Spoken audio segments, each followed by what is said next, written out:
Chicken grill অথবা chicken tandoori, chicken চাপ এগুলো আসলে শীতকালে অনেক বেশি ভালো লাগে খেতে। তো সারা বছরই যদিও রেস্টুরেন্টে পাওয়া যায় বা খাওয়া হয়, কিন্তু শীতে মনে হয় একটু বেশিই খাওয়া হয়।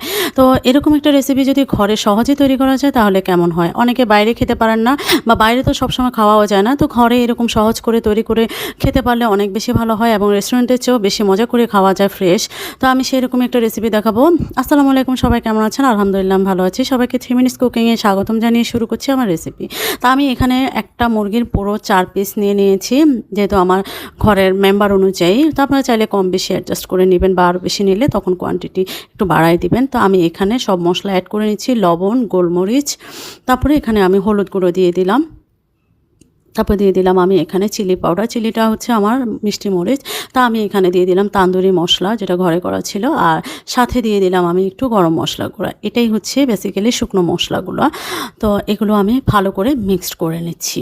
তো আপনারাও এভাবে মিক্সড করে নেবেন। আর এগুলো আমাদের ঘরেই সবার হাতে কাছে মশলাগুলো থাকে, এটা নিয়ে এত প্যারা নেওয়ার কিছু নাই। তারপরে আমি মশলাগুলো হচ্ছে চিকেনের সাথে অ্যাড করে নিচ্ছি।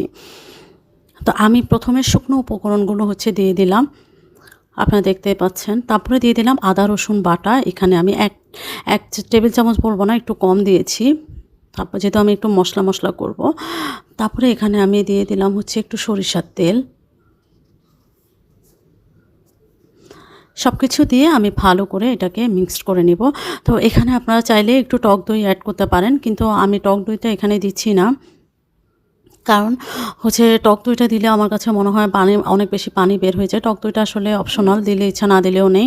আর এখানে আমি দিয়ে দিলাম একটু ডার্ক সয়া সস, আর দিয়ে দেবো আমি একটু টমেটো সস, কারণ এগুলো দিলে আসলে চলে। আর একটু ভিনেগার দিয়ে দিচ্ছি আমি।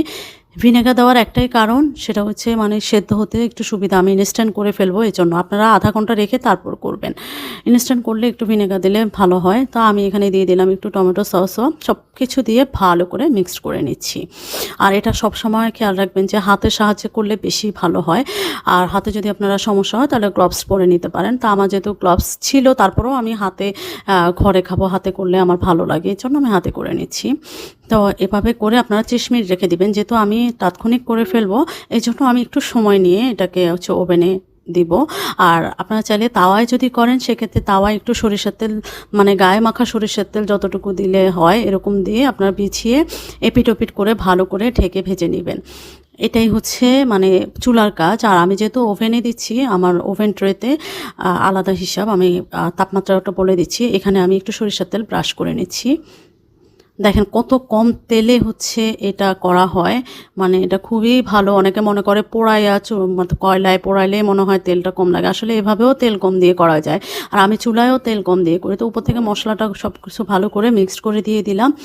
তারপরে আমি ওভেনে দিয়ে দিচ্ছি। এখানে ওভেনের টেম্পারেচার হচ্ছে আমি 200 ডিগ্রি সেলসিয়াসে, এখানে প্রায় আমার 40 মিনিটের বেশি সময় লেগেছে। আর যেহেতু আমার এটা ওভেনের হিট বেশি, এজন্য এই মাত্রা। কারো হয়তো ওভেনের মানে তাপমাত্রা অনুযায়ী একটু কম বেশি বাড়ায় দিবেন, যদি বেশি প্রয়োজন হয় আর একটু বেশি সময় রেখে দিবেন, অসুবিধা নেই। আর মাঝখানে আমি উল্টে পাল্টে দিয়েছিলাম, তো আমার এটা এই অবস্থায় এসছে, আপনারা দেখতে পাচ্ছেন। আর ওভেন ট্রেটা মাঝামাঝি ট্রেতে দিবেন, তাহলে ভালো হবে। উপরে নিচে আপার এবং লোয়ার দুইটা সমানভাবে দিয়ে রাখবেন। তারপর আমার এটা দেখেন, আপনার কালা দেখে বুঝে গেছেন যে এটা বাইরে থেকে কোনো অংশে কম নয় এবং খেতেও অসাধারণ হয়েছিল। তো আপনারা এভাবে একবার ট্রাই করে দেখবেন এবং করার পরে অবশ্যই কমেন্টস করে জানাবেন যে এটা কেমন হয়েছে, এবং আমারটাও কেমন হয়েছে সেটাও একবার কমেন্টস করে জানাবেন, রিকোয়েস্ট থাকলো।